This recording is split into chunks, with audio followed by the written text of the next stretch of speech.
Wow. So, yeah, there are actually, when you look through, if you have a Ring doorbell, and I have a few Ring doorbells and everything, if you look through your Ring doorbell and just kind of watch like your driveway, watch your backyard, watch whatever, I'm telling you, you'll see some stuff. When you actually zoom in, you'll see stuff that they look like ghosts. And they're shadow figures that are playing. It's the craziest thing. I'm serious, it's the craziest thing. Give me 1 second here. Okay. And so I'm just like so fascinated with what's going on outside. I'm so fascinated. I want to turn off the light, it's so bright, but whatever. And I was just like going recording. So hopefully when my husband comes home, I'll show him, because he's like, yeah, there's no ghosts. Oh, fuck yeah, there are. There are. Oh my God, they are. There are. There are so many ghosts outside. And it's not even like all over the yard. Like when I look outside, it's really in a specific place where the ghosts are, or those shadow figures. They're right on that driveway and that grass area. So I don't know. And they're looping back and forth. So I don't know what happened there. I know Canton, Ohio has history, but it's like they're not moving from that area. And so, yeah. So when you look through your Ring doorbell, look at everything and zoom in on stuff, and you'll see some weird paranormal stuff. And it's not even shadows from the trees, because believe me, it's not. It's very different movement. It's like a furtive human movement, but you're just seeing, it looks like stuff you see on freaking movies. It's crazy. So anyways, yeah, the last post I did today was kind of wrapping up what I want from the medical system, to give people a choice. And it really is medical reform with refeeding clinics, because that's how we're going to give people the option to stay alive and not pass away. And doctors and nurses, but doctors for the most part need to get on board, because, even though doctors who turn to like maybe 80 or 90, they're like, okay, I'm done, give it to another guy to do stuff. At some point, the whole doctor system has got to be tired of destroying people. They have to be tired of cutting into people and butchering them. They got to be tired of being represented as crazy ass, demons in the horror movies, because that's how the doctors and nurses have been depicted, because that's actually what happens. What you see in the horror movies around doctors and nurses in the hospital systems is what actually happens, but in a nicer setting, in a clinical, professional, everyone's all formal to each other setting, with a little bit of bedside manner, but not too much, because they still have to maintain their, I'm smart, I know everything. Okay, so medical reform requires refeeding clinics, and they're going to figure out, from my book and from just the whole J world, they're going to figure out how they're going to incorporate that business model. Okay, and so when you think about it, when you really think about it, it is hell trying to stay alive and trying to keep your kids alive, when everybody and their mother and their father and their sister and their brother, teachers, the doctors, the lawyers, the policemen, the principals, the mother or the grandmothers, grandfathers, and everybody around you is trying to destroy you and your child, and trying to destroy each other, literally. Okay? And so it is hell trying to stay alive when everybody and their mother wants to destroy you, intellectually, biophysically, and economically. Okay? And so, but like, no, they don't. They love me. Oh no, because as soon as you try to change, they're giving you something to stop the change. Like literally, they're giving you something to stop the change. And so you have to stay like the same. You have to stay cured. You have to, keep repeating the same loop. Like you see the ghosts outside, because if you deviate from whatever loop that you're in, okay, somebody is going to want to destroy that evolution. And you know who you are, because you have attacked evolution. And so I can imagine people are attacking me even today and even the last 7 years, what they do to their kid when their kid tries to change and try to think for themselves or do something different that's not going to harm themselves. Imagine what people do to their husbands and their wives and their friends and their family when they try to change and evolve and grow and mature and try to do things differently. And the friends, the family, and the husband, and the wives, and the bosses and the coworkers then just come down on that person and squelch them from evolving. And they laugh, they bully, they gang up on people. Oh, it's horrible what humans have done to evolution and what humans have done to life. And it's horrible what humans have done with love. And so when I'm watching Van Helsing last night, and there was a blurb with Sam, and Sam is this vampire zombie. He was turned. I mean, he already had the proclivities of a serial killer, but it was more under the radar, and he was doing things surreptitiously. Like, they didn't know who was killing people in their group, and Sam wasn't like obvious in it, and so they're all just like whatever. But once he was outed, and then he was left outside somewhere because they figured out that he killed somebody, and Vanessa figured out he was the killer, and she shot him and left him to sit and whatever. Then a vampire came in and turned him and accelerated and superimposed what his intentions were. And so he became a really destructive killer vampire who was suffering from so much of the love. Suffering. That love is a cancer, love is this. And yeah, I mean, I actually, when I watched that, I'm like, I totally agree with what he's saying. Because love is destructive. Love has been used to destroy mothers and fathers and sisters and brothers and sons and daughters and kids and all that stuff. And so watching that, you know, when people destroy you with love, and mothers destroy their daughters with love and sons with love, and love means so many different things to so many different people, and everything that's in our society right now is very destructive, especially if you want to change and evolve. Imagine love being used as a weapon. And then, of course, on the other side of it, it's called hate because of the intolerance. But even love is intolerance, because love is saying, okay, I'm going to manipulate you with all these great feelings and with giving you all my attention and bestowing so much energy and so much of those hormones that people love because it's an addiction. It's a dopamine effect. That's what love is. It's a dopamine effect. It's an excessive feedback loop that people are so addicted to. And so when people are hypersexualized and dying for that love and dying for the acceptance, then it's not very hard to go and manipulate someone into doing something, whether to destroy themselves or do something for somebody else. Now you see, you know, when you watch those 48 hours hard evidence, like I used to watch a long time ago, all the time, when boyfriends or girlfriends cast the spells of love on their significant others and tell them to do stuff, kill for them. Oh, it's bad. It's bad how strong and how vindictively manipulative love has been used and is used.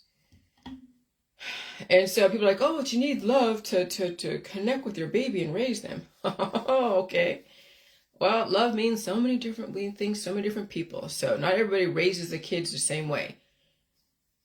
And you can see when you shower somebody with so much love, you're basically just sucking the blood out of them. Because yeah, they're your food source. When you love someone so much. And yeah. And so, but the thing is that husbands and wives are in business contractual relationships. You know, you could have one person that knows how to pull back from feeding on that person and having them being fed on you. And you can kind of keep that to a dull roar. But other relationships, when they don't understand how that works, they do suck the life out of each other. And they can have a great relationship, you know. But somebody's deteriorating from all that love. But then now I'm saying out there, you know, people have to choose if they want to take care of themselves. But you know, you have to be responsible for pulling back on sucking the life out of somebody. And that means pulling back on your wants and needs and physical, you know, addictions and all that. And so it does take each individual to figure out how they're going to control their thirst, control their hunger. And so when I release those demons, I control the thirst, the hunger. And so everything is pretty much. And so how does that start? Where you learn how to control the thirst and the hunger from cannibalizing people and places and things. How do you even develop the capacity? Well, you could probably find ways for yourself to convert yourself into something different. If you have the time, the space, the latitude, the strategy, and you're not completely tied in with everybody out there, and you have the freedom to leave whatever situation without leaving destruction behind you. But when you think about your children, when you're wanting to have a baby, right?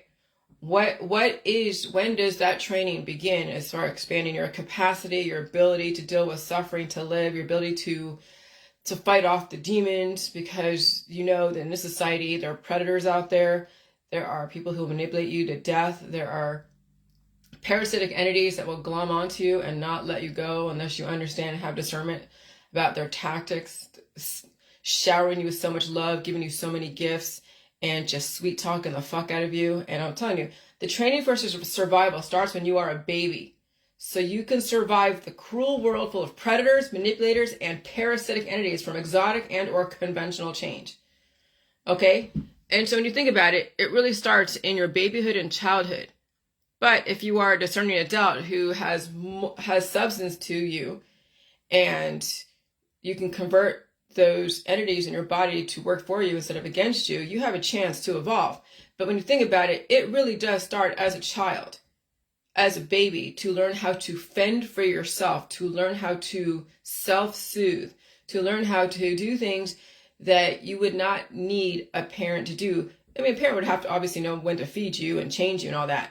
But sometimes you really have to learn how to deal with anxiety and pressure, even as a baby, so you can build up that tolerance. Because I'll tell you, when you're like 25 and 24 and you have not built the tolerance to deal with noises in the background when you're trying to sleep, and you want everything quiet, when you haven't built the tolerance to have tolerance for change, can you imagine a 25-year-old when they can't handle someone breaking up with them? They can't handle changing jobs or getting fired. They can't handle friends leaving them. They can't handle the world changing or the world becoming Democrat or Republican, and they're just out there to go and destroy everything because it didn't stay the way it was expected to be. So that's the thing. That's what we have developed in our society, is people who have intolerance to change.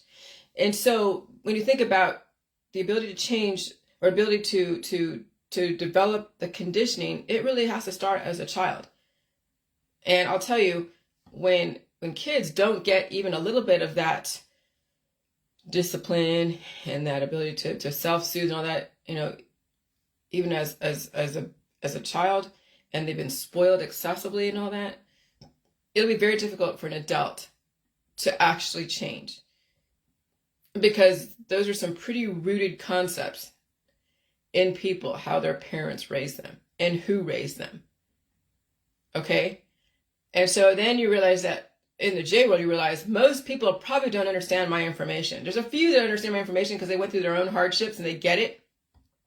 And even though their parents may have left them or they had difficult circumstances growing up, they realized that was a gift to them, because it did give them the ability to survive and strategize hardship and deal with hardship, because no one was there to bail them out. So they had to live like in a hotel or a motel, eating top ramen.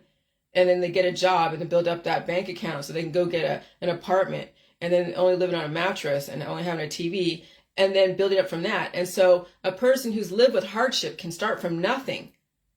They can fucking do anything. They can change because they know what it's like to live on nothing versus always having somebody give them something. And so they don't understand how to live with nothing. They always have to have, and then they go on people's couches all the time, feeding off of somebody else because they couldn't get it together. Or they stay in relationships that are so fucked up because they don't know how to be on their own. And then maybe mom and dad passed away, and so they have nobody. So what they do is stay in fucked up relationships because at least it's something that they know. Even though it's fucked up, it's something that they know. And that's how people destroy themselves, because they don't know how to deal with hardship. They cannot start from zero and work their way up again. They always have to start with like 20 because they think that they deserve to start with 20, not with zero. That's most people out there with parents that just give them everything. And so the training for survival starts when you're a fucking baby. It starts when you're a child. And if you haven't been given a little bit of that glimpse of hardship, yeah, forget it. Okay. And so training for survival starts when you're a baby, so you can survive the cruel world full of predators, manipulators, and parasites, and from exotic and or conventional change. It really starts in babyhood, childhood. It is brutal to train someone to survive in a world we live in. Many do not have the stomach for it, but scientists do have the stomach for it. Okay? Because they know it's, respecting somebody means you want them to live, and you have to give them the ability to figure out how to strategize on their own without somebody saving them, without somebody giving them something to appease their dopamine addictions. And so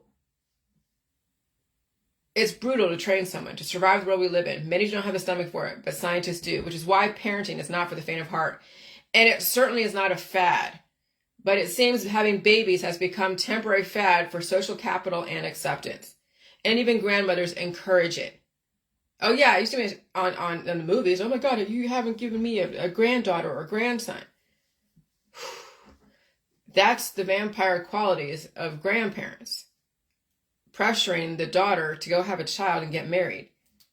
Oh yeah, that's what I'm saying. That's why the system can't really do anything to people specifically, like convert them to change, because people rebel against change. They resist change. They were told never to change. And that was the system what developed. So then, instead of them trying to re-educate everybody and say, okay, well, we were wrong, or that was the old programming because of nation building and infrastructure building. Now we're like, okay, we don't need as many people anymore, as many generations of kids anymore. Maybe it's time to chill out. But how do you go and just redo all the textbooks? How do you go and reverse everything that was ever said in politics, religion, and science? So then what do they do to raise the heat? And those who are weak won't survive it. And those that will be conditioned to deal with all the changes. And those who've been given the gift of hardship. Because I'll tell you, hardship is a gift. As much as I fucking fought that because I really wanted the easy way, like all my friends, that were given the college and the friends and the families and all the cars and everything. And I'm just like, okay, hardship is a gift, because then you realize how much you really don't need. And when life does change, you won't freaking die from change.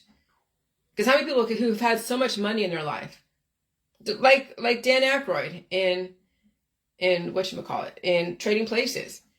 I'm not saying that if he didn't have the capacity to deal with that kind of change, he could have died. But he strategized his way. And so did Eddie Murphy when he was in the rich household. He strategized his way in there. And so, yeah, trade places with somebody and see who survives. And I'll tell you, not everybody has the ability to survive hardship because they were never trained to deal with it. Again, all those doting parents that want to give their kids everything has actually done a very disservice to their child and to the community, because now that kid's entitled and they will wreak havoc all over the place. And they're suffering so much because they don't understand how to deal with hardship, making bad choices and becoming under the influence and under the addictions to assuage that suffering. Then the system has to go and figure out how to deal with that. And so I get where my mother was coming from. I really do. I fucking get it. It's crazy. But when you're almost 50 and you've seen the world and you've seen how kids turn out and you've seen adults, you hang out with adults, you hang out with children, you've seen almost everything, and observing all different families and all different types of people, and you know where they came from, now you have a better idea of why the system does what it does, because they have a panoramic view of all the people, all the children, all the adults. They have a panoramic view of all the different psychiatric wards and those that are suffering from so many different things, depression, all that stuff. So they know where all these fucking things come from. And the medical system definitely has a hand in it. So is the holistic system. But again, how do you re-educate people who are resistant to evolution that was built into their upbringing and in their community? Yeah. When you teach your kid that you get everything, no matter what, instantaneous, instant gratification, you spoil them and then tell them, okay, now you got to go earn everything. Nothing's given to you when they're like 18 and they've been given everything for 18 years, and then now they're 18, they're out in the street. They don't know how to fucking survive. They don't know how to do anything. That's the system. That's what the systems can't do. They can't just go say, okay, we're going to take away everything and no more of this, no more of that. People don't know what the fuck to do. So it's a transition, raising the heat, and it's transition, and then it's re-education. And then it's then showing you all over Facebook the ramification of your choices. Look at the people on your Facebook. Look what they're suffering from. Look at their background. Look at who they're raising. Look at their medical issues. Look at their mental issues. Now you see why the system does what it does if you pay attention. If you have a homogenized world, and you won't see any diversity because you're so homogenized, you don't see anything outside of your little circle. So you don't have a good bird's eye view, and so then you're very narrow. And of course, resistant. And that's what happens in small towns. Homogenized small towns, they don't ever see the outside. And a few people come in the inside and they welcome them. But when you don't ever go outside of your little pond and you stay stuck in your pond, then yeah, you'll have a hard time evolving. And so when change comes to you, when the environment comes to you and it's so aggressive and you've never conditioned yourself to be outside of your pond, to go to different countries, different cities, different places, you're not going to survive climate change regardless, because now the change is coming to you. And now you're going to have all these different crazy climatic weather that you weren't used to, because you're so used to your small town, your homogenized environment, your homogenized friends, your homogenized family, your homogenized belief systems. And so you never want to deal with climate change or change at all. And so now when the weather comes in that you're not used to, it's going to force you to evolve. And if you can't evolve, you're gone. That's what the system's doing. Instead of trying to change you as an individual, they will change your environment and see how well you fucking adapt. And when there's new information telling you how to adapt, without using herbs and extracts and detoxes and surgeries and all the things that are in the medical holistic energy healing world and rife machines and all that bullshit, when new information comes in, do you have the ability to embrace it, or are you going to resist it and then be taking your herbs and extracts and herbs and all that stuff and surgeries and suffer exponentially and then done when the next energy shift comes through again? The system is banking on people don't fucking changing. And look at your Facebook. Look at your Facebook. People are suffering. They can't change. They won't change. They're resisting everything. And so, hey, it's your choice. You're the one that chose not to change. You're the one that laughed in the face of evolution. Your religion, your politics, your scientific dogmas were more important than your child, were more important than you, more important than your community. Your saving face and your social capital and all of your baubles are more important than survival. The system knows that. The system knows how greedy people can be. And so they can't fucking change you again. Nobody can force change you or convert you. So then they force you to adapt. And many people are maladaptive, and they will maladapt themselves out of existence. And if you hurt somebody else, the system will come down and put you in jail and make you stay in jail. And if kids are doing that, hurting people because they can't handle the adaptive environment, they're maladaptive, and they do something horrible that was already in their predisposition, they'll be tried as an adult. Okay, so figure out who you're raising out there, parents. Some of your parents don't even realize who the fuck you're raising because you're too oblivious. And so, which is why parenting is not for the faint of heart, and it certainly is not a fad, but it seems having babies has become a temporary fad for social capital and acceptance. Now I understand what the system is doing and why. Climate change is releasing the weak demons who were never trained to save themselves or suffer to live. Climate change is forcing people to evolve and limit their deadly, destructive, consumerist behaviors. So again, you look all over Facebook, everybody's like, oh, look at my outfit. Look at how pretty, look at my Birkin bag that's like, $1,000. Look at my shoes. Look at this, look at that. That you're enslaving little people out there in other countries. And you are the epitome of somebody that is just cannibalizing things. You're the epitome of that. All right.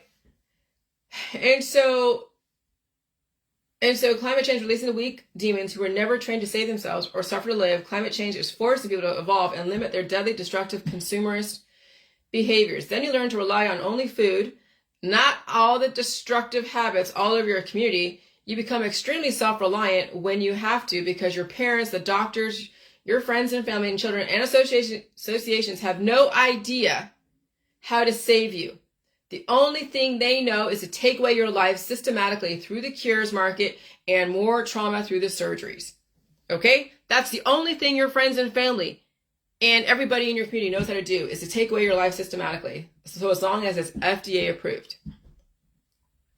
And so you must save yourself if you have the stomach for it. And so the thing is, how do you know when you're deteriorating? And this is going to piss off a lot of people and be like, oh my God, you're so this. But no. How do you know when you are deteriorating? You become the crypt keeper or a gelatinous blob with no substantial infrastructure. Barely any collagen, barely any bone density, and either too much fat or not enough fat. And that's as nice as I can put it. Okay? And so if you want to see evidence of what it means to deteriorate in our society, and you're seeing yourself going down that direction, go to your nursing homes and look at what it is your future is going to be. That's as nice as I'm going to have to put. I mean, I'm serious. Your nursing homes are indicators of what your trajectory is. People don't want to face that. They're like, oh, so they put their grandmothers and their mothers and fathers and sisters and brothers in these places, in these homes that are away from the community, so they don't have to look at their future. And then these nursing homes are next to fucking graveyards, and they're looking at their goddamn future. And so if you're relatively self-sufficient and you can listen to indicators and you realize that you have to evolve, go walk into a nursing home and see what exactly your path is. You don't have to end up being a gelatinous blob or a crypt keeper. But that's a lot of people's trajectory right now because they don't fucking get it. But your nursing homes are major indicators of what kind of destruction you have done to your body through the medical, holistic, energy healing, herbal, remedy, shaman world. And some people say, oh, love conquers all, right? We've heard of that before, right? Yeah, love is destructive. Love is destructive and it kills all. And it's a mutually assured destruction, okay? It is lacking respect. It's lacking so many things. Love is not something that I want to rely on. Love is deceptive. Love is manipulative. Love is destructive. Now go look at your family and friends and see how much they love each other. And you see what the hospital system is in their world. You see the herbs and the drugs and the alcohol and the crazy ass sex. That's what love has done to people. It has destroyed people. Systematically. Love has conquered everybody. And that's a hard pill to fucking swallow. So that's why I said even a long time ago, people were showering me with love and empathy and all this other shit. And I'm just feeling icky all over. Well, yeah, there's a reason why. Because it's destructive. Very destructive. And then when you cross someone that says they're all about love, then it turns into hate. So when you're all about love, like in the vampires, you're relatively okay. But then what happens when that love when that love has been crossed by a person, place, or thing, then they turn into a hateful vampire that wants to go and cannibalize. And then there goes all the pretty words, right? And all the pretty words and the, oh, you're so great. And then it's, oh, you are so this. And you feel you hear the venom, you see the venom come out of their mouth. The drip in their mouth is dripping with venom. That's what happens when people fall in love with each other and then love turns to hate. So I don't want anyone loving me. I don't want anyone to hate me either, but don't fucking love me. Because then you lack respect and you ride on that dopamine effect. And I'm not your fucking drug, okay? I'm not trying to have you guys rely on dopamine to get you by. The reality of what's going on and the hardship is what's going to give you the gift of survival in this fucking environment. And if you don't get that, then you will look for the dopamine effects. You will look for all the love and you will look for all the different drugs and all the different distractions until you don't exist anymore. And that's what the system is banking on. Because people cannot handle hardship. They cannot handle change. They cannot handle hardship. I can live on almost nothing. Everything in this house, I don't need really when you think about it. Okay? Because even with my computer, that's gone, then I just go back and get another computer, get online and use I have my fingerprint and all that. Not my fingerprint, but, well, I know my passwords and all that shit. And even then, a phone number. And so it's like, that's why the system takes biometrics so in case you lose everything because of climate change. And you crawl to a station where they house all the computer information of where everybody's stuff is, right? and you're crawling to the station because you just left a huge flood. And they're like, oh yeah, Jillian, where you been? What's going on? Well, they didn't say that. They don't even know who the fuck I am. But I'm like, hey, I lost everything. I don't know where anything is. Everybody's gone. Everything is devastated here. And so I'm walking to this place and I just give them my fingerprint. They're like, oh yeah, Jillian, welcome back. Here's your computer. Here's some food. Here's a blanket. Here's a house over here. You can live there for a minute and get a stipend until infrastructure comes back.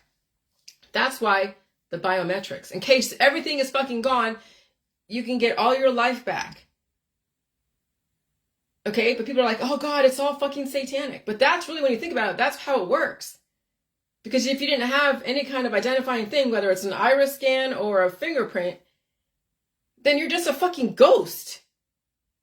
And that's what people want to be out there in Facebook, like resisting all the different things that are going on. They want to be ghosts. Well, sorry, the system doesn't want to have to take care of ghosts, because ghosts are destructive, because there's nobody regulating them. I mean, when you look at, they are regulated in their loop. When I look through my Ring camera, I'm like, oh wow, they're just going back and forth, back and forth. Yeah, it's kind of crazy. And so, yeah, love conquers and it kills all. Mutually assured destruction and respect is missing. And then now look at the families and look at the kids in the families. Look how much everybody loves each other. Here, take this herb, take this painkiller, take this antibiotic, take this detox. Oh, here, get a surgery and have somebody cut into you. No respect for that kid, no respect for life, no respect for their friend, their family, none. It's all about destruction through love. So then I'm thinking about this and I'm just, stewing and all this. I'm like, it's so hard not to hate humans, right? But they do need time to become aware and transition to finally getting their humanity back. But once you get your humanity back, you will push everyone away, because now you see the world for what it is, completely oblivious and addicted to love and acceptance at the expense of their animals and children and family and friends. And so then I'm like, oh shit, that is the vet system, that is the medical system, and that is the surgical system and the energy healing world in families, politics, religion, and science dogmas. And so that's the thing. Once I became aware, and my dog was that was the pinnacle of becoming aware of how destructive the veterinary system is. When I got to see it, personally, I got to see personally what the vet system did when that dog was under anesthesia before she was adopted to me. She went through some horrific surgeries through the vet system. Not only did she get spayed, but she also had a tumor, I think, when she came in, and they drilled right into that tumor and drained it. And so she was suffering during that time. And then she's in that place, and she's like, fuck. She's in that ASPCA, whatever, the Humane Society shelter. And then my husband and friend comes in and sees her, and she's really calm because she's probably fucking still under shell shock from all that bullshit. And then they adopt her, and I didn't know anything really about anything. And so, yeah, she had a few health issues come up during the climate change the last few years. I tried to treat it, and yeah, I used some of the herb stuff, some of the, because she had these fatty tumors that would become inflamed. And I gave her some of the jade juice, and she was releasing demons too, and she's actually looking really good. But what she had to revisit that veterinary butchery, those surgeries. That's what I'm saying. Those surgeries are so fucking destructive. Surgery makes it double, triple, quadruple hard for a person to come back and get a second chance at life, because the amount of pain. And so that's why there has to be some kind of medical reform. There has to be some refeeding clinics, because I'm telling you, the butchery in the surgery system, the butchery in the veterinary system is above all else the worst thing ever. And surgeons have to be like Dr. Jekyll and Mr. Hyde, because if they actually were Mr. Hyde all the time, they wouldn't handle their fucking Dr. Jekyll bullshit that they have to be like when they're cutting into somebody. I know what doctors have to be like. They have to be monsters when you're cutting into somebody. You have to be a monster to cut into somebody, especially when they're alive, but even when they're dead. But doctors put their Surgeons put their humanity away. It's put into a locker. Surgeons put their humanity away into a locker, and they don't ever look at it again. And that's why humanity must change. Because we become so desensitized to butchery. We become so desensitized to suffering and death and destruction that we're willing to give our kids to that system. We're willing to give our animals that we love so much to that system. We're willing to give our parents and our husbands and our wives to that butchery system. That's how desensitized humans have been, and don't even have respect for their own life, much less the life around them. And then they're suffering. Oh, the suffering is exponential. And so I am lucky enough to be aware and survived my awareness. It is horrific when you finally face your humanity. It is so fucking brutal when you finally face what you've supported, what you've done to yourself, what you've done to your husband, your wife, your children, your aunts, your uncles, your friends, your boss. When you finally face everything you've ever participated in and everything and gave money to, it's like all the evolution that you've delayed through all your herbs and extracts and things come rushing back, and you hope you survive that energy conversion. Because when you finally face your humanity, it's an energy conversion. It's an energy conversion like none else. And then you're like, holy fuck, this is a very satanic society you live in.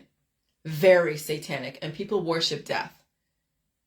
They worship death. They worship destruction. They worship the zombified type of existence. They worship destroying their own families through love. And when you wake up to that realization, then you don't want to hang out with anybody. But then you realize you have to straddle both worlds. You can't just leave and go underground, right? Because you got to be the change.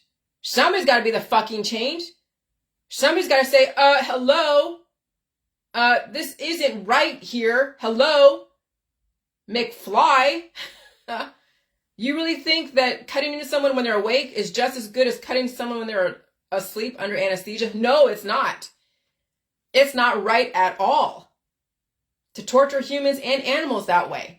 It's not fucking right. It's not right to bring up life so you can play with it and then throw it away when it's not useful anymore. It's not fucking right. Breeding something on this end and having no intention to keep it alive and then selling it on this end, and then someone lets it go because they have no respect for life, and then some humane society goes and picks up that life and then uses the emotions and everything else to get people to go in and take care of it and then feed into the veterinary system. The exponential suffering. Oh, but my animal's fucking cute. Yeah, look at the animal's eyes. They're fucking suffering. I became awake to that when my animal, on the last of her life. She didn't have, I don't know if she could, she didn't die in my house. She didn't die in my house. We had to actually get her fucking killed. Because my husband couldn't handle the suffering of her trying to live and me trying to feed her. And it was too much for me, it was too much for her. Or I'm sure it was too much for her, but she was still alive. She was still breathing. But my husband was fucking suffering. We all were fucking suffering. So I had to actually kill my own fucking dog. But I was stuck between a rock and a hard place because the vet system already got to her and fucked her up to begin with. If she didn't have those surgeries and that spay, and I didn't let her out and let her roam the world, she stayed in the yard. So she wasn't going to go fuck another animal. So now I can speak from experience what it's like to be in the animal's shoes, of what it's like to be an animal to an owner who's fucking oblivious, who has absolutely the suffering of that animal, and they can't speak. And then they're forced to perform. When a little kid comes up and goes, here, play with me, dog, play with me.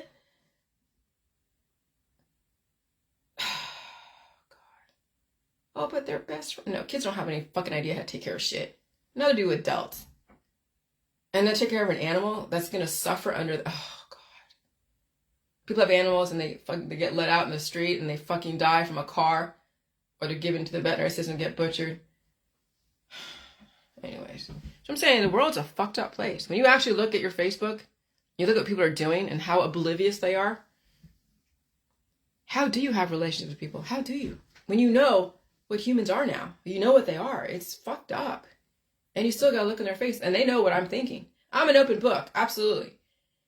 Because I want people to know where I'm coming from. You know where I stand. I obviously know where all of you fucking stand. And it'll be up to you to figure out how you're going to reverse that vampiric persona. And so there's like 3 kinds of people on Facebook, right? Here, I'm going to go transition here. So I mentioned Henny Penny yesterday. I don't remember the whole story. I mean, because I don't have the book. I have to go buy the book or go find the story somewhere on the internet. But here's a blurb. You know, Henny Penny is a chicken that does not use her brain. An acorn falls on her head. She thinks the sky is falling. She rushes to inform the king and is advised by her friends that the sky cannot fall. She does not listen and ends up making up a fatal mistake by not thinking things through. Well, no matter what, it doesn't matter if the sky was falling or if it's true or not true. That's kind of what's going on. Is you have people who are Henny Penny and the sky is always falling. And they always have a solution for you. Always. And the solution is here a Faraday cage or an herb or surgery or an extract or a painkiller. Okay? And so there's those people that do that, Henny Penny, and they have a deadly solution for you. Or look on your Facebook, oh, look at my cute kid, puppy, and family.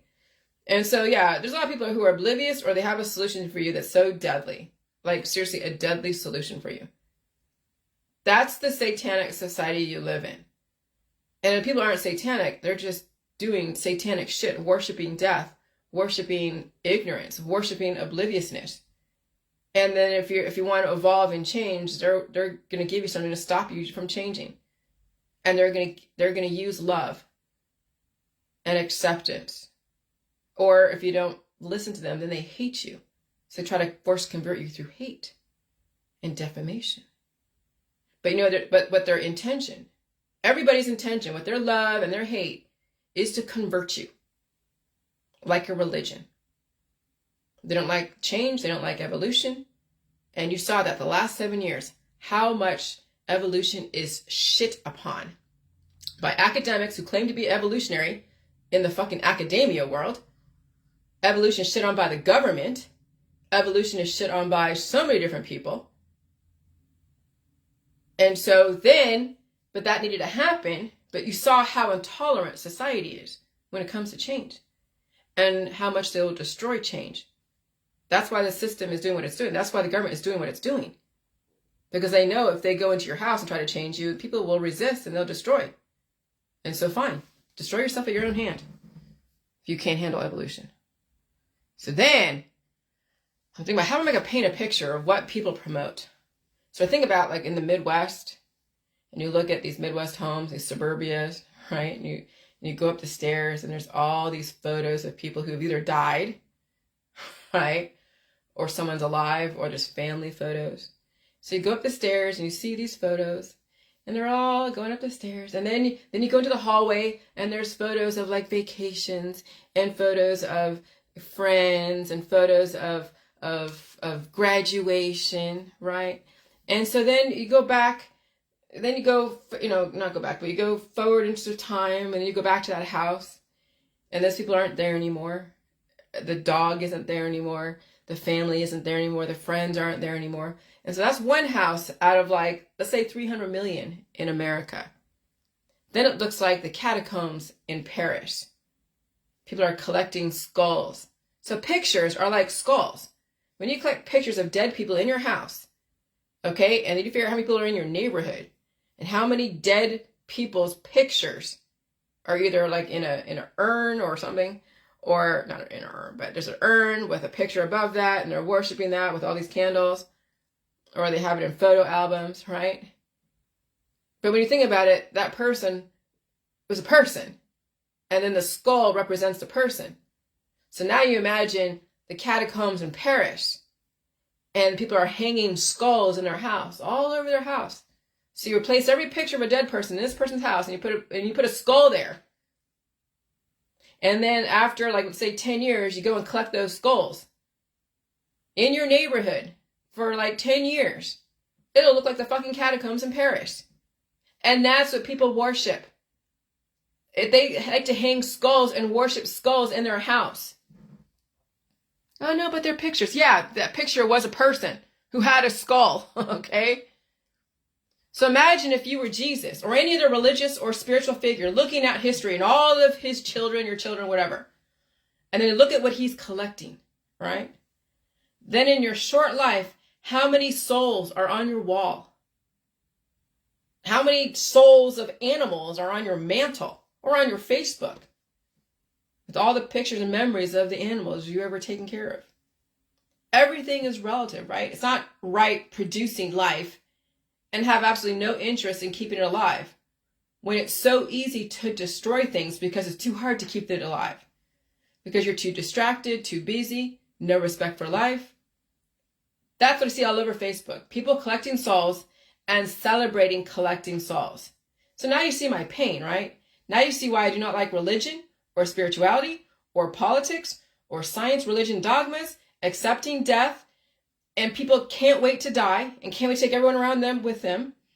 And then take everyone down, down with them, right? Take everyone down with you. And so then I'm like, oh my God, it's the catacombs. Because I've seen those pictures all over Facebook, all the different history. The catacombs is a great picture that shows what people support and what they do, what their family does, what their community does, what their culture does, what their religion does. And so I'm thinking that maybe me, trying to get close to my Vietnamese religion and might help me, figure out, be whole again. No. Old world, old traditions, worshiping death, worshiping elders, worshiping death, worshiping traditions, and worshiping children. Everyone's worshiping each other and then it's mutually assured destruction. Nope, I want no association with any old culture.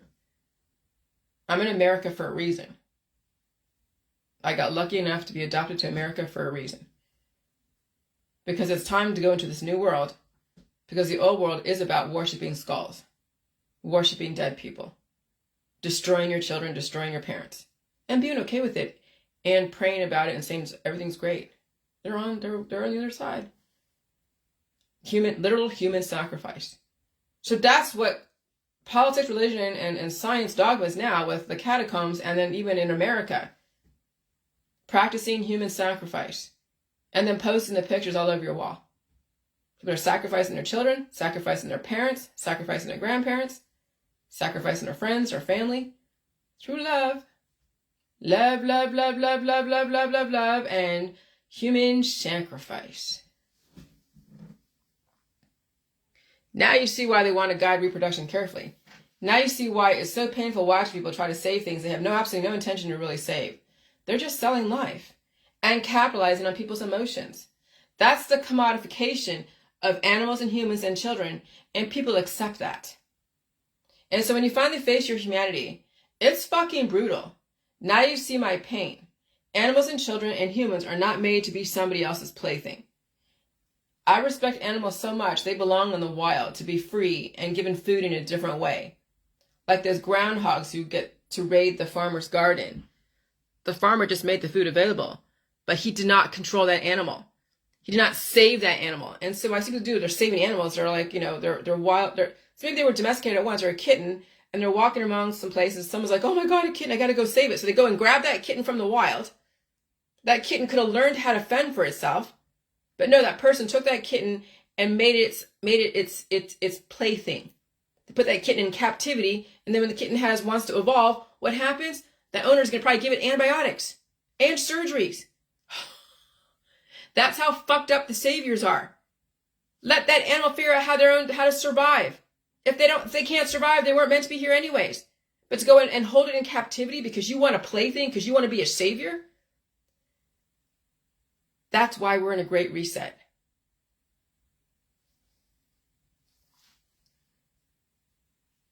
And so like those groundhogs, we get to raid the farmer's garden. The farmer just made the food available, but he did not have any intention to control those groundhogs at all whatsoever. That's the ultimate humanity. when you're not enslaving your children, your friends, and animals out there. The cycle of life out there is that if that thing can't survive out there in the wild, then it doesn't mean it doesn't need to be there. But to you to go and take that animal from the wild so you can domesticate it, and then the animal dies because it's not used to the human ways, and then the animal has to beg for food and beg to go out and beg to do this. Just like having children, they're begging. And so I said below is a picture of your religion, your science dogmas, and a picture of your politics, the Parisian catacombs. That's why I have no friends. Only acquaintances. And a business respect, love relationship with my husband. I have pretty safe acquaintances. There's people out there that I would go and hang out with, and I would have no issue hanging out with them but could you call them your friend? I guess, but I don't want to say that because friendship means then you have this incubus, succubus, well, I don't say that. You have this dependency. Okay? And so you don't want to get caught up in that. But there's people on Facebook I would go and visit when the time is right. And so, but here in my physical terrestrial space right now, I have a husband and that's about it. And I have acquaintances that I will visit, hang out with occasionally, but I will not get caught up in the loop of friendship because that is actually deadly. Why is that, Jillian? So that's why I have no friends, only acquaintances, and a business relationship, whatever, with my husband. But very safe acquaintances and other acquaintances that still believe in commodification of life. Because friends are deadly. Because they will destroy you because you let them. Because both of you are desperate to feed off each other. Because when you have a friend that you rely on, that you call, that you're hanging out with, that do stuff for you and you do stuff for them, then really you just have a built-in indentured servant. That's what friendships turn out to be. Because you can't do it on your own, so you have to call your friend. Oh, what should I do for this? What should I do for that? Give me advice. Let me give you all my problems. Oh, you want to hang out because I'm lonely. Let's go have coffee. Let's go to a bookstore. Let's go do this. I'm lonely.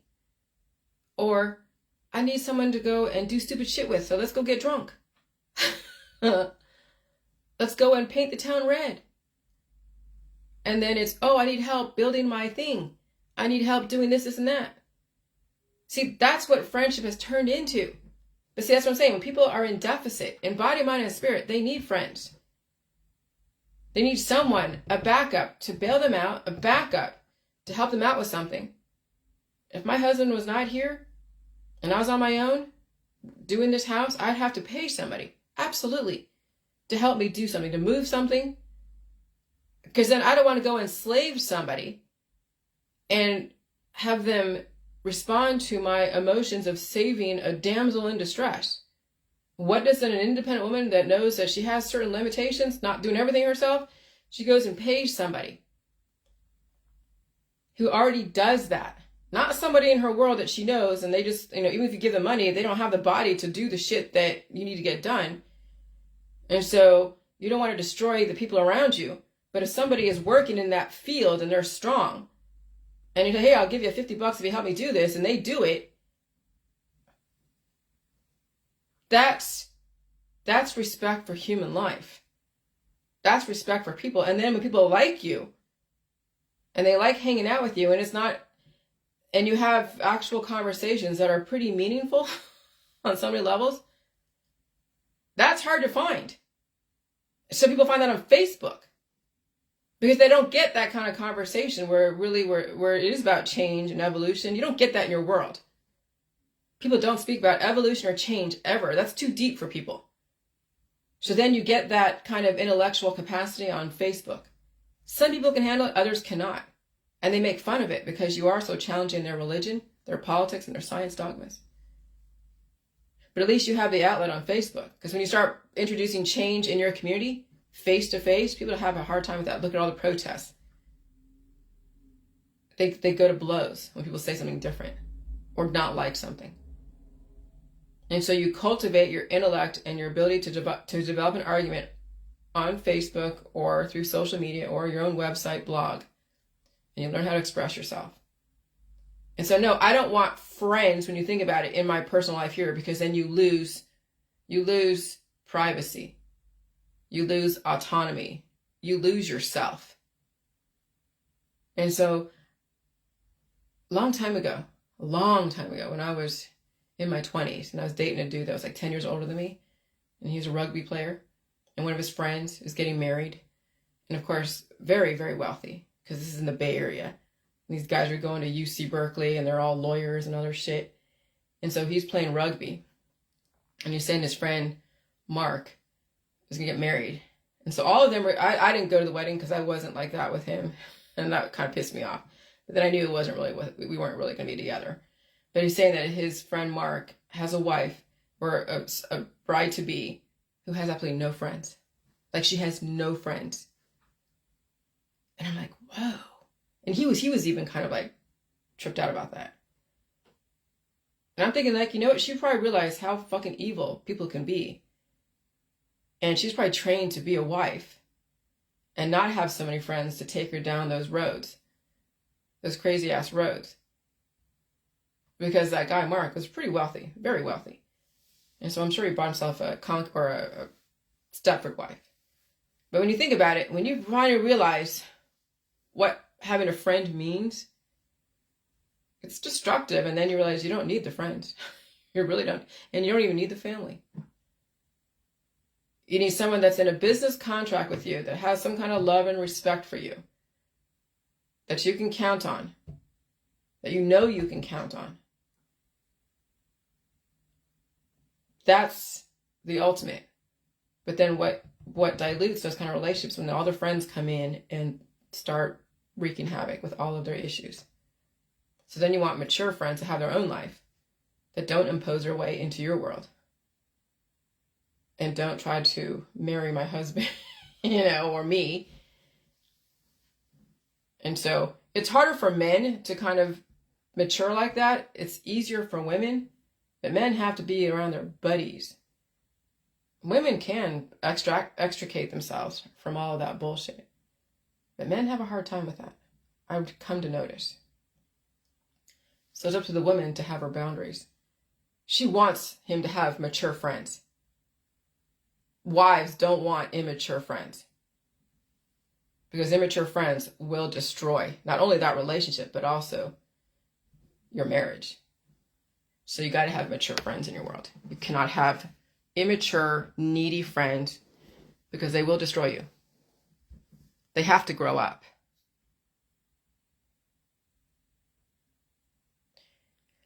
And so I'm okay being an island unto myself, because the information is too fucking powerful for most people who are a slave to their image.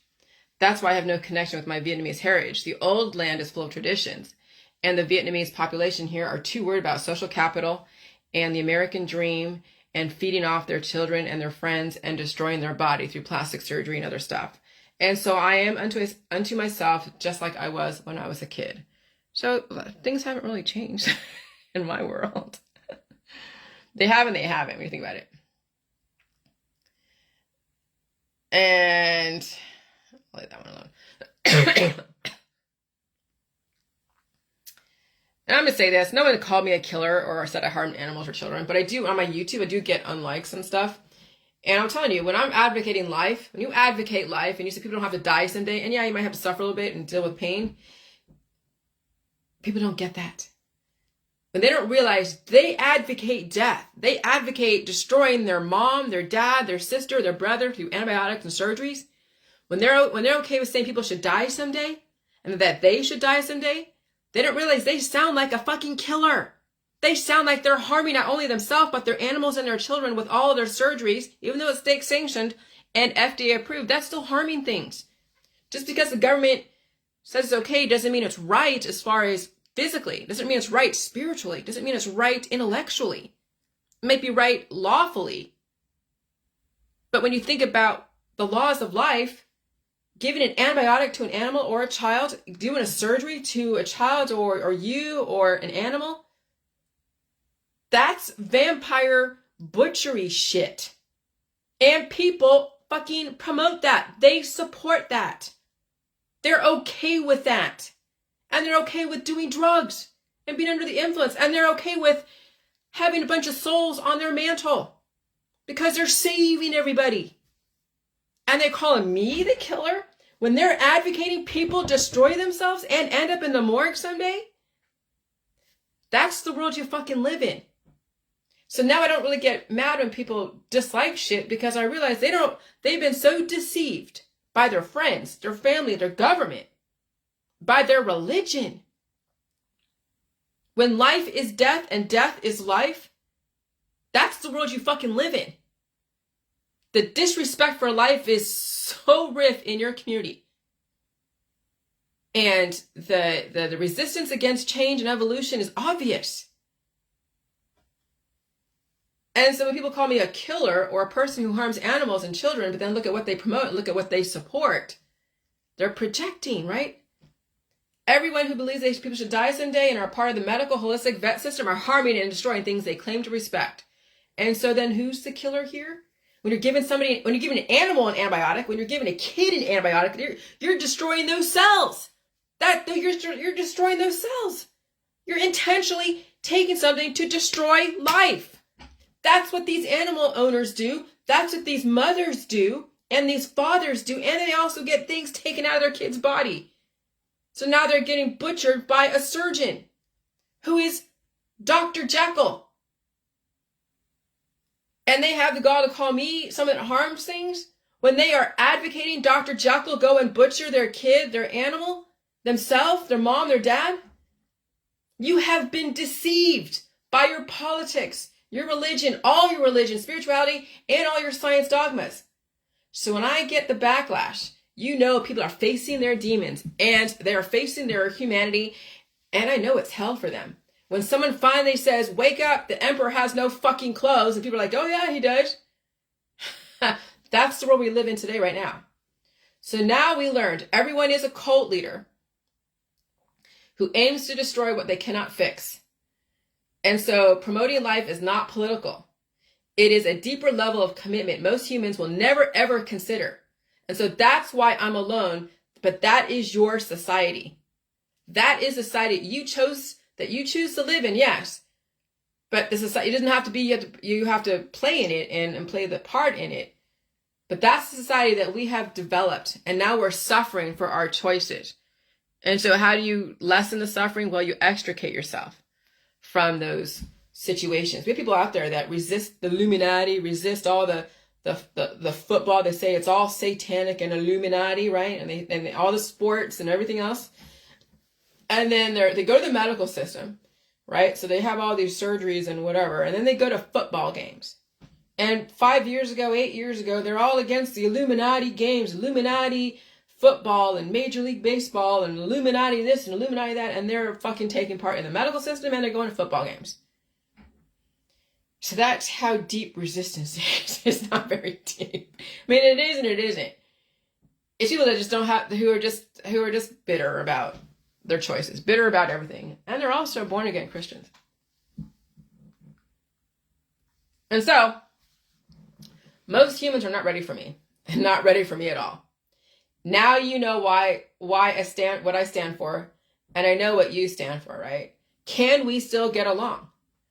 Or are you going to hate me for pointing out your version of humane dignity and kindness and respect? Okay? When I was harsh on people and I was calling people out on my Facebook 5 years ago, 4 years ago, and people were like, oh my God, you're so brutal. Why you gotta go and call that person out and embarrass them on Facebook? Oh, I've had people come at me and be like, yeah. And they were probably right. I probably didn't handle it very well. But at the time, that's kind of where I was at. I apologize. At this point, it's not going to matter. They either still hate me or they're like, okay, I get it. But that's the thing. Are you going to hate me for pointing out your version of humane dignity and kindness and respect? So while they're pointing out that I was being really harsh and embarrassing someone, I'm pointing out, well, hello, you doing the antibiotics and the surgeries and all the different herbal remedies and the detoxes and the elderberry syrup, you think that's really helping your fucking kid? You think that's humane? You really think that's humane? Giving your kid ivermectin? And so I have just the right to point out what you perceive is kindness and love and humane dignity. So two can play that game, right? So when you think about it, I went back to the 1950s and I corrected all the mistakes. And so instead of just staying home, when you think about it, and cooking and cleaning and having a bunch of children like they did in the 1950s, I evolved the human race. I used my time wisely. You see, my parents taught me how to cook, taught me how to clean. My dad taught me how to cook. My mom taught me how to clean, sort of. I still don't clean the way she cleaned, but whatever. And we learned how to do a little bit of yard work and learned how to do stuff. I mean, learned the computer. Sewing, I learned how to sew. I sewed my own bear flag during our 4th grade science project. And I did it by myself, all on my own. And so, so I learned certain things. I learned certain skills from my parents. So yeah, you see, the 1950s traditional household was also built into me. And also being a cute girl, watching Pretty Woman, how sex does attract a man. Absolutely. And so, so a lot of things were built into me to learn how to adapt and thrive in this society. And I have all these different skills and strategies and weapons and arsenals to use when I need to. If this doesn't work, then I'll try this. If this doesn't work, I'll try this. And I have all of that behind me. Okay, and even education. And so you see, the 1950s traditional household was also built into me to revert back to when I needed to. So that way I have a time with no distractions. I have no kids, no dog. I have nothing to distract me. And so I'm able to use my brain. I'm not under the influence or anything. So I use my brain and I employ everything that I'm saying, and I see the fruits of my labor. Okay? And so then my husband is traditional. And so we are the hybrid of the past and the future, whose traditional lifestyle gave me the latitude to redevelop society. Even if 99.99% of the people of the population still want to destroy each other, we at least have now a model to work from. When people are ready to stop eating each other alive, okay, that's who the independent should have been 20 years ago. My world is the business model, okay? When people are ready, when everybody is ready, when all the conditions are right, those who do not know their own history, even the history of America, will be doomed to repeat history. Okay? And so that's the thing, is I'm the model I'm bringing to society. This is the model. This is the business model of life. This is the business model of extreme intellectual intelligence and the ability to go and research your own bullshit and release the demons and take on more evolution. The ability to be strategic in your learning, strategic in your society, strategic in your own longevity. And that maybe your friends and family are destroying you. And maybe it's time to extricate yourself systematically, because all out leaving is pretty shocking. And so when you finally extricate from the people who are destroying you with their drugs and their alcohol and everything else, and you save yourself, then you get to see what it's like to be an evolutionary person and see where society will take us. And then what are you going to accomplish in that time? You could be inventing some amazing things. Make a name for yourself. But when you're so laden down with drugs and alcohol and sex and parties and distraction and worshiping your kids, your mom and your dad, there is no intellectual evolution. There is no innovation. There is no new ideas.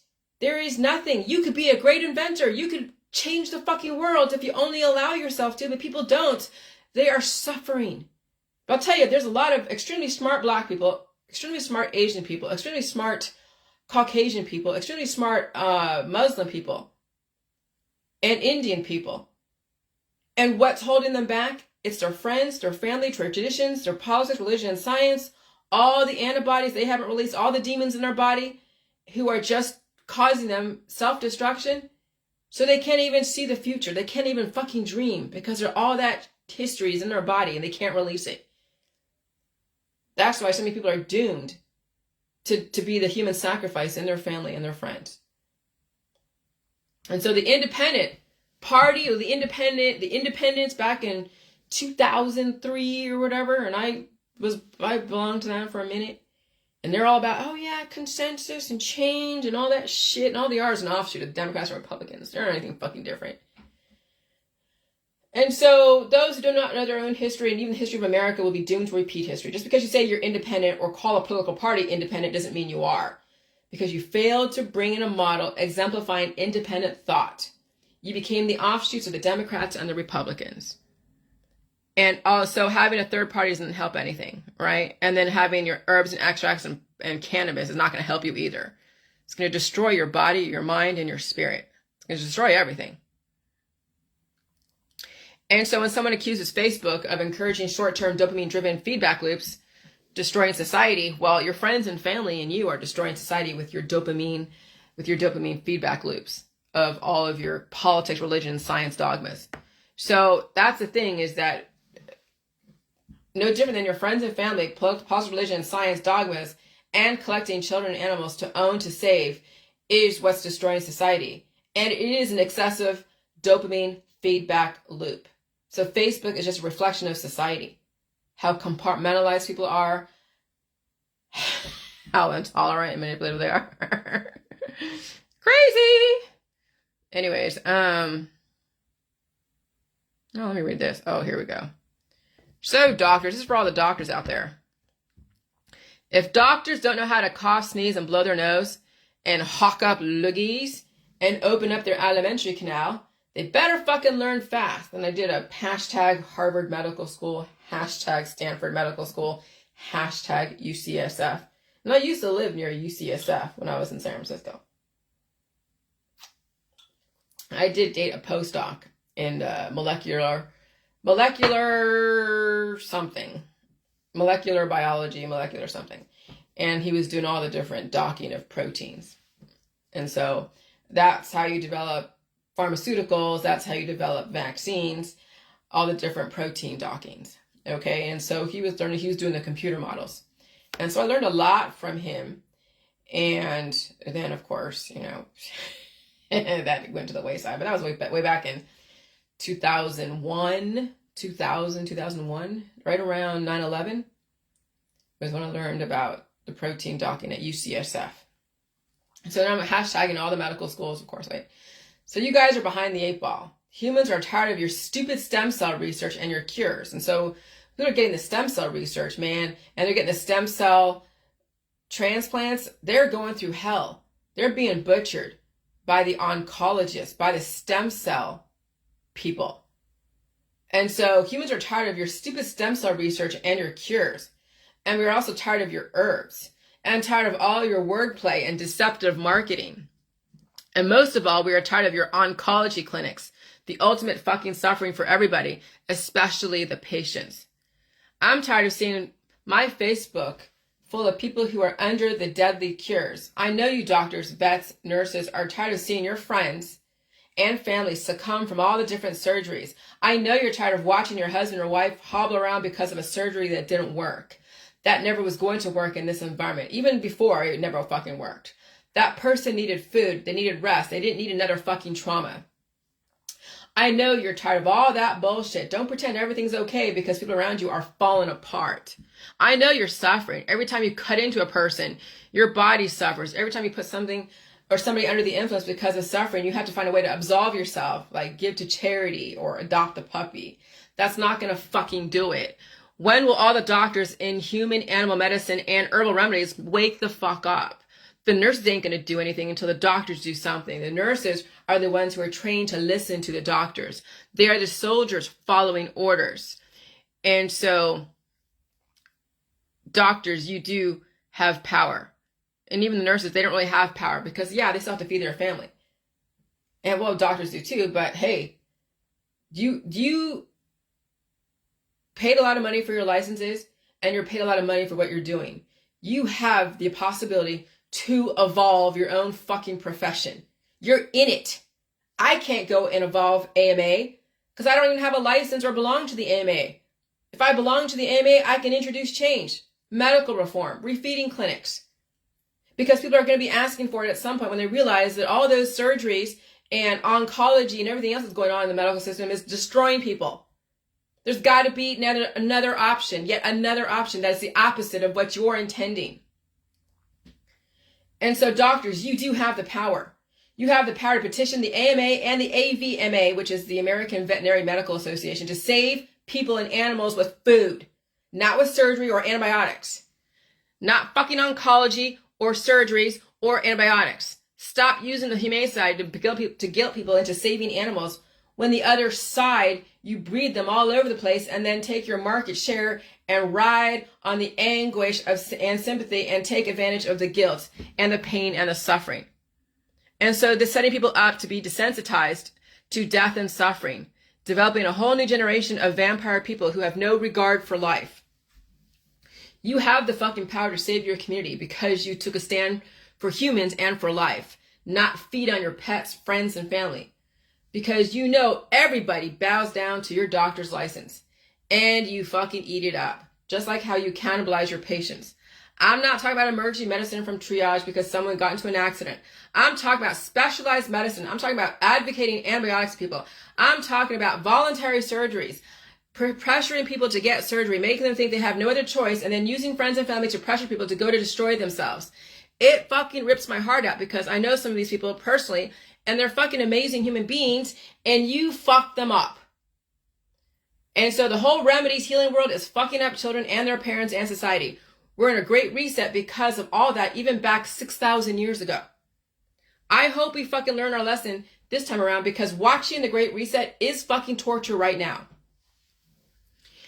Now, not only do I give two shits, right, but I also give a flying fuck. And I respect all life and humans and animals. No one is expendable and no one is less than. I wish I could petition the American Medical Association and the American Veterinary Medical Association, but I am not a customer. I'm not on the inside. I'm not even a vet or a doctor. If a vet or a doctor cannot evolve, they will destroy their family and friends and cause the suffering, the ultimate suffering. That's why these vampire movies are so brutal, because that's exactly what we are in our society when we feed on the suffering of children, animals, and humans, taking blood, cutting into people and animals, and being under the influence will make it okay. When you as a pet owner or parent wake up to that reality, and you're not under the rainbow or over the rainbow, completely oblivious, seeing stars, maybe the world would be a better place. People would not be a drug addict or under the influence or an alcoholic if they weren't suffering from something in the medical holistic industry. Somebody must break that feedback loop because it's destroying everything. So you as a pet owner, going to the vet, you as a pet owner, adopting animals left and right and breeding them, you are part of the problem. But oh my God, if my animal's suffering, they have to get the antibiotic and this and that. Well, then you're going to watch, then you become to see that that's where you're fucked. And then you let the animal live out its life, but then when you go and get another animal, feeding on another animal, knowing exactly the outcome because our society has not changed and you have no idea what's in the genetics of that animal, then you become a vampire. When you finally wake up, you work that situation out the best you can for you and that animal and your child too. And then you don't fucking repeat the same mistake. But what do people do when they realize to what extent and horribleness about owning animals now in this society and torturing them and then letting them die when you can't take care anymore? Oh my God. That's the thing is that's you got to stop doing that. I mean, I can't tell you to stop doing, but that's the desensitization. When you can't fucking learn from your mistakes. Those are the vampires. Because when you wake up to that and you keep doing it again, then you're intending to actually suck the life out of that animal, suck the life out of that child, suck the life out of the people around you. When you can't be the evolution to change, which means changing behaviorally, if you can't be that, then you are one of the vampires out there that have no regard for life, literally. When you know this information, you know how brutal the vet industry is, you know how brutal the medical industry is, you know how brutal the holistic industry is, and then you keep doing it over and over again. Like, I won't get an animal again until society changes. I will not. I cannot fathom taking on a life and having that life be on the mantle. Because it's not life, it's dead. I can't handle posting skulls or hanging skulls in my house. I can't handle hanging skulls. Do you see me posting my old dog Sugar anywhere at all? Do you see me even, I'm sure I don't even have the memory things that come up on my Facebook now. I don't want the memories of my dog. I see it on my mantle and I see it in my little whatever stuff, but I don't go and purposely show you my dog's skull on Facebook. I don't purposely traumatize my audience People purposely traumatize themselves by always bringing up the dead and never find a way to do something different. And so when you're hanging skulls on your Facebook and hanging skulls in your house, pictures, then you're worshiping death. When you're constantly taking on animals that you know are going to fucking die, and you're constantly taking on children you know are going to fucking die, when you're constantly taking on things that you know are going to die because you don't have any opportunity, because you have no intention of keeping it alive, but you like that feedback loop, then that's vampirism. That's the ultimate vampirism.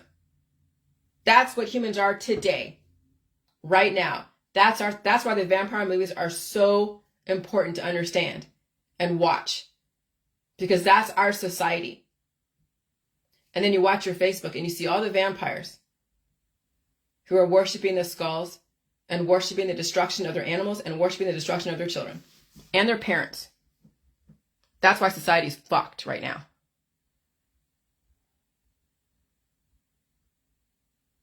So I get it, Mom. If your mother is your friend, she didn't do her job. Because friends don't take a stand for shit. They don't take a stand for anything. They suck the blood until there's nothing left. Because if you actually took a stand for your friend and they still like you, then you didn't do your job. You didn't do your job.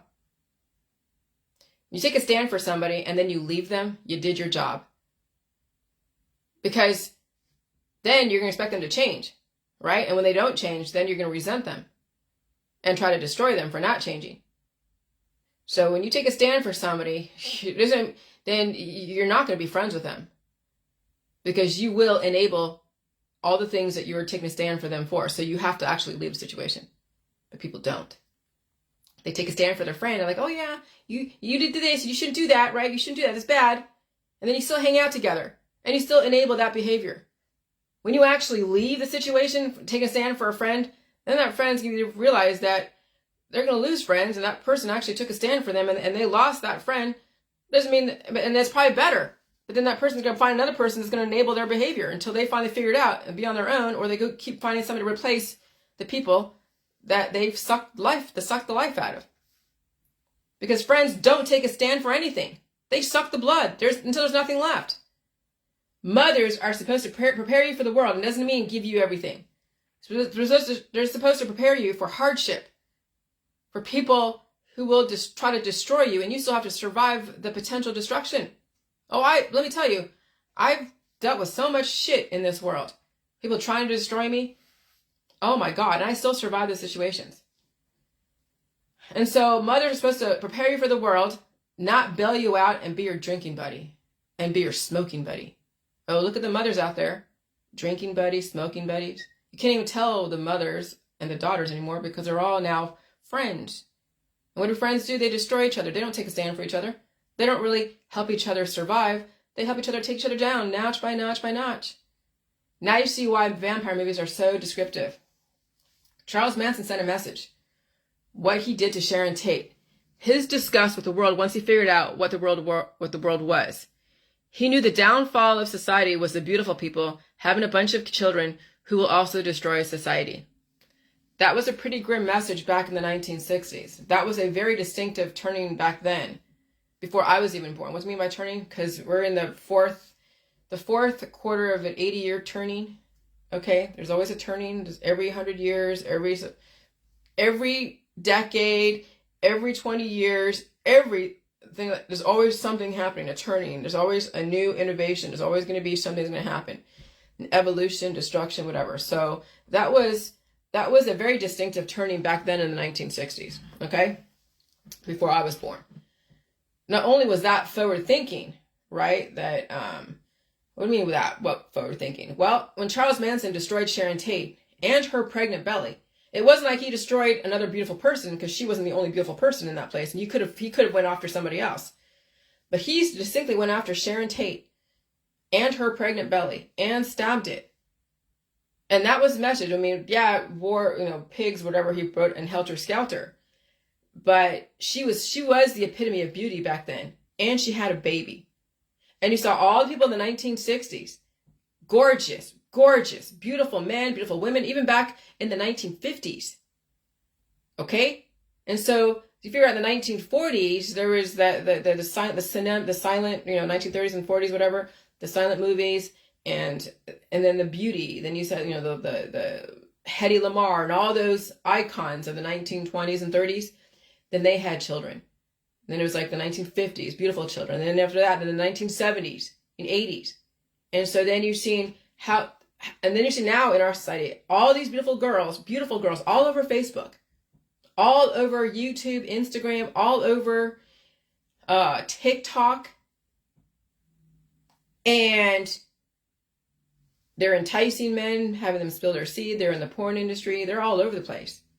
Selling you herbs, selling you extracts, yoga positions, meditation, selling you diets, selling you powders, selling you how to raise your fucking kid.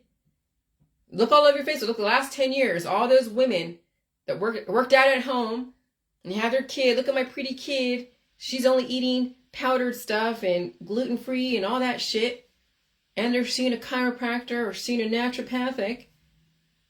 These beautiful women are destroying people and using their kid as a centerpiece to exploit.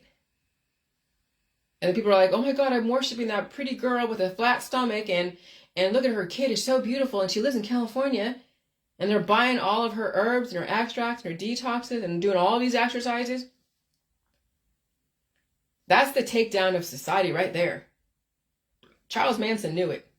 Charles Manson was told what humans actually were. They were told that humans do cannibalize each other when they're sucking the life out of people, literally, doing all that 69 stuff. That's human cannibalization.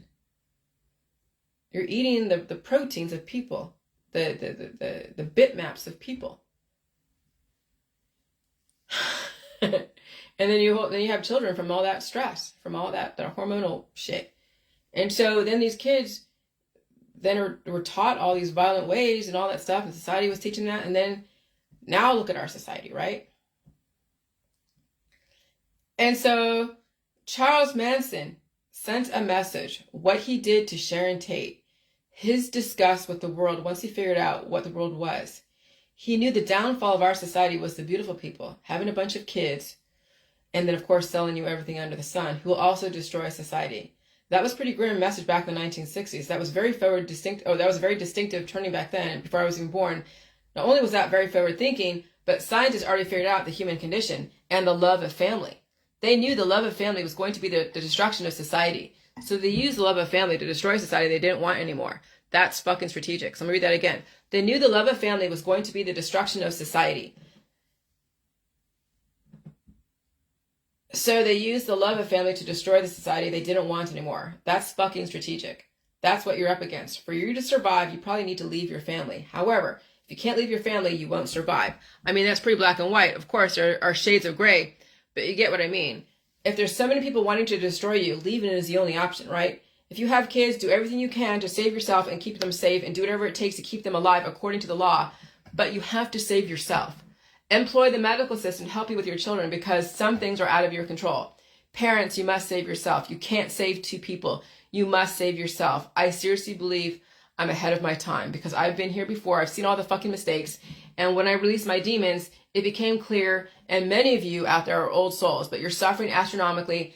And let me tell you, I suffered the last 7 years, and even more so the last 3 years, but it was worth it, because I have so much clarity, and I see how much you're all suffering. You don't have to suffer and die. And so my wish for humanity, I hope you have the chance to come back again in this life or your next life. I'm telling you, I am not as crazy as you think I am. Okay? I'm not trying to save anyone that doesn't want to help themselves, but somebody needs to be the representation. Somebody needs to be the business model. Okay? Without force converting you like religion does. And religious people will stalk you with their belief systems. Remember, even atheists are religious. They just deny how religious they really are. Even the spiritual people are religious. They just call themselves something different, cut from the same cloth. Okay? And so religious people will try to force convert you. Not only will they hate you, but they will love you to death. They will hate you to death, and they will love you to death, because their intention is to convert you. And so they're using everything they can to try to convert you, to make you believe what they believe, and to make you say that what your beliefs are nothing and whatever. And so religious people are anyone that tries to convert people intentionally and they go and troll you. They're not representation because they don't know how to represent. So all they know how to do is convert people to their ways. That's vampires too. They go and bite people. They're going to bite anyone that's available that lets them be bit. That's the vampires. When I'm watching Van Helsing, I'm like, oh my God, look at those trolls, those vampires biting people, converting them into vampires. And that's what family does. That's what friends do. That's what associations do. They keep biting each other to keep them in line to stay a vampire in self-destruct until someone finds a way to escape the cult. The cult of family, the cult of friends. That's a hard cult to escape. Is your friend, and there we go. The next thing is called the cult. Charles Manson knew the beautiful people will be easily influenced and could easily influence. And he knew beautiful people were going to be used as a tool to destroy society. Look at Hollywood and look at your high school class and look at what they're selling. Cult leaders today who prey on the beautiful girls in Australia, England, Ukraine, America, they were taking cues from Charles Manson, preying on the beautiful, the naive, and the desperate. To them, beautiful men and women are expendable to be used to destroy and to be destroyed. When that's all you have going is your looks, you'll be an easy prey to someone. And then when so many beautiful people don't make it or pass away, people get desensitized and expect a beautiful person to pass away from so many different circumstances. Ex-boyfriends, ex-girlfriends, current lovers, husbands, wives, stalkers, okay? And so then the GoFundMe accounts to survive in this society full of empty-headed, beautiful people. And you know who they are. I'm not pointing out anyone because beauty is in the eye of the beholder. You have to have intellectual intelligence and not just regurgitation from your college professor, because that's easily seen when all you're doing is parodying your pastor or your professor, who are tired of the world today and also use as a tool, as a mouthpiece for the system back then. Okay. And even what they told you 20 years ago probably does not even hold water today in their world, right? Because they may have matured as they're older than you, but they can't very well go back and retract everything they told you back then. So now you have to learn how to mature. Okay. And so you must have a lot more upstairs, than most people, or you will be selling herbs and extracts and exercise regimes and diets and religion to the masses. So if you don't have it up here, really, you will be selling religion. You will be selling herbs, extracts, and diets to all of your friends and family and everyone on Facebook. If you don't have an original thought process, you will be selling religion to people. You will be selling everything to destroy life if you cannot sustain your own life. Now look at your Facebook. There's so much money in the beauty industry, even to the point of destruction to her body. So when you focus so much on beauty, there's absolutely no room for brains. Now you see why these girls who are beautiful get easily duped in religion and by the cult leaders. Because they don't have it up here. They've worked too much on here and relied too much on our body. They don't have the brains. So you see, I have an article with Jennifer Garner, not Jennifer Garner. I forget her name. She's from Beverly Hills 90210. So you see, and I used to watch that when I was in high school or junior high school. You see the beautiful people selling you religion and anti-life protocols and worshiping body parts so you never develop your brain.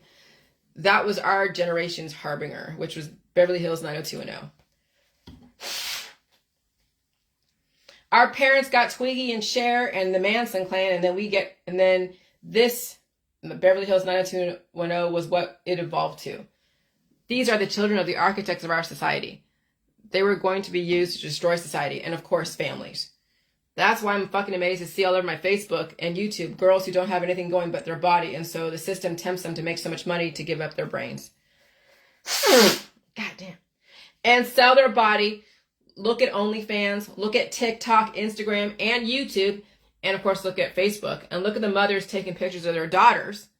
So proud of what they made.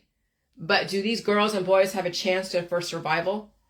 Or will they be cannon fodder for the system? Selling religion, selling herbs, selling surgery, selling anti-life protocols, and politics. What's the future for these girls and boys with parents who haven't even figured it out yet? Oh, and look at your Facebook. That's the downfall of our society. when you focus on so much of superficial beauty. And now the beautiful girls are suffering because no one takes them seriously. And they were exploited in the movies. And men have a hard time trusting a very gorgeous woman. And so so why buy the cow when you can get the milk for free? So all these girls that are gorgeous are being used by the guys because it's be easy, you know? And so, or they get married and they pimp out their wife and let men rent her. So those are the men who marry prostitutes because he's married to the money, the OnlyFans, right? So basically he's pimping her out. So using sex to sell your body, mind and spirit, exercise regimes, diets and religion, herbs to people who are already hypersexualized is like shooting fish in a barrel. It doesn't require too much brain power. It's not rocket science using filters and pretty words and then flashing body parts when we need the full effect. Men are so easily influenced, especially when they have been hypersexualized. That's how women destroy men. And so I should know my looks and my brains and my perseverance attracted my husband, but I don't use my powers for evil. I use my powers for good. We both would not be here today if it wasn't for each other. We both capitalize on each other and ourselves, and we both are in the excellent positions in our lives, okay? And so if we stuck with our families and our roots, we probably would not be successful, and we wouldn't even be relatively happy. We would still be suffering. I know where he came from, and I know where I came from. Sometimes you need different in your world to get you the next level because the same people, places, and things don't evolve you. Just more of the same and destruction. And so the cults don't allow you to evolve. Families hate evolution. Just look at your Facebook. People worshiping their children and parents. Mutually assured destruction. All right? And so there's a lab meat. I'm not worried about lab, whatever. And so there's that. I'm not going to go with that. All right. What time is it? How much have I done this? I can't even see. All right. All right. So that's all I'm going to say. I saw that ghost and whatever. And that's all I'm going to say. And so we really need medical reform and refeeding clinics. And I'm just going to say this. The doctors have a duty to change the American Medical Association. They have a fucking duty to do that. And it's going to take the doctors to do that because they're in the AMA. It's going to take the veterinarians who are in the AVMA to change the way they do shit.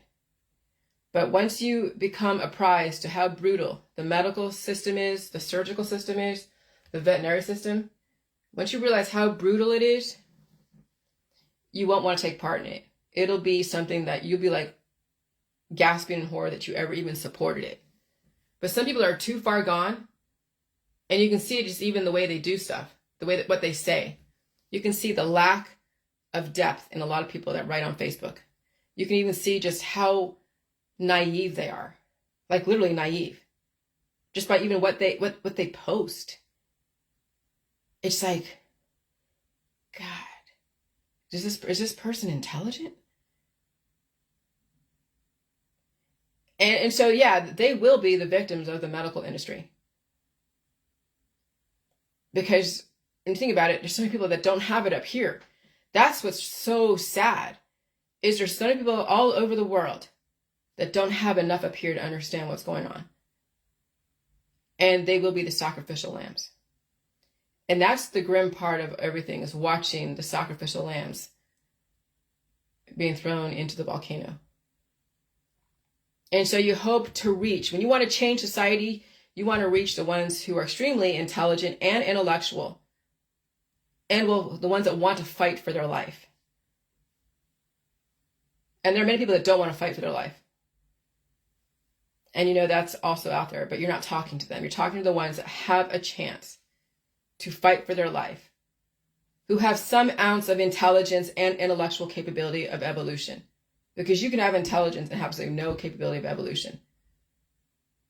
And there are people out there that are very, very smart, extremely smart, but they can't evolve. Because their programming was so well done, and they capitalized on that programming until they were so far gone they couldn't bring themselves back. And so they are relegated to what they were given at birth. And so when you see it on your Facebook, that some people do not have the intellectual capacity to change, then it's the suffering of watching them get thrown in the volcano, and you can't do shit about it.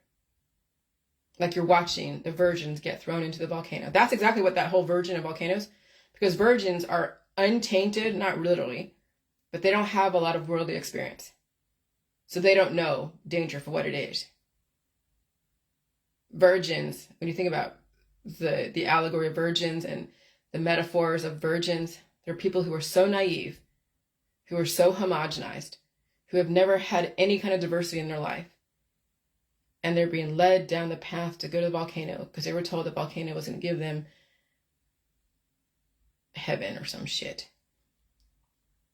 That's what you're watching. The virgins walking down the path to that volcano to be thrown in, to be the sacrifice to the gods.